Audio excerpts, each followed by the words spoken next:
waters. Today, I'm going to perform the hand washing technique return demonstration.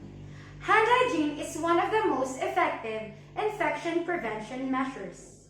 It is very important for both the client's and nurse's hands to be cleansed thoroughly before eating, after using the bedpan or toilet, or even after having in contact with body substances to prevent the spread of microorganisms. Prior to the conduct of the procedure, first is we must ensure that our equipments are complete, such as easy-to-reach sink with warm water, antimicrobial soap, and paper towels.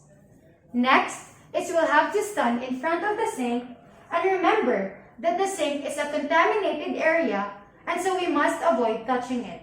And also, our uniform should never come in contact with the sink to avoid the transfer of microorganisms into our uniform. Next, we'll have to remove all the jewelry such as wristwatches and rings because microorganisms can lodge into the settings of all jewelry. And always remember that our nails should be kept short so it can be less likely to harbor microorganisms, puncture gloves, and even scratch a client. Let us turn on our faucet and adjust it with a minimum pressure. Hold hands lower than elbows and wet hands under running water. Running water can wash away microorganisms, so we must make sure that wet the upper area first, from the least contaminated to the most contaminated part, for the hands are considered more contaminated. Apply enough soap to cover all hand surfaces. Water with soap is a very effective pair that helps in removing microorganisms from the skin rather than just using water. Rub hands palm to palm, rubbing of palms in circular motion so it can create adequate lather that will help in removing dirt and microorganisms that are sticking in our hands.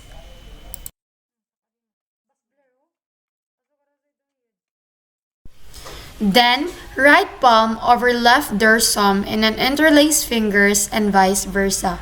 Doing this will help in the distribution of soap equally from the both hands and can help in removing the dirt and microorganisms between fingers.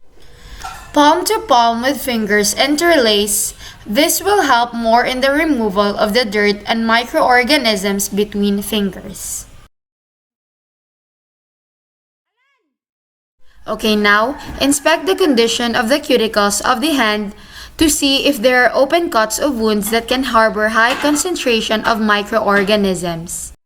Back of fingers to opposing palms with fingers interlock, creating friction can help in the removal of any microorganisms, and make sure to reach or touch all parts of the hand.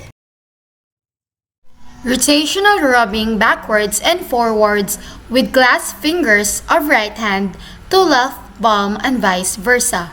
The fingertips are often neglected in cleaning the hands.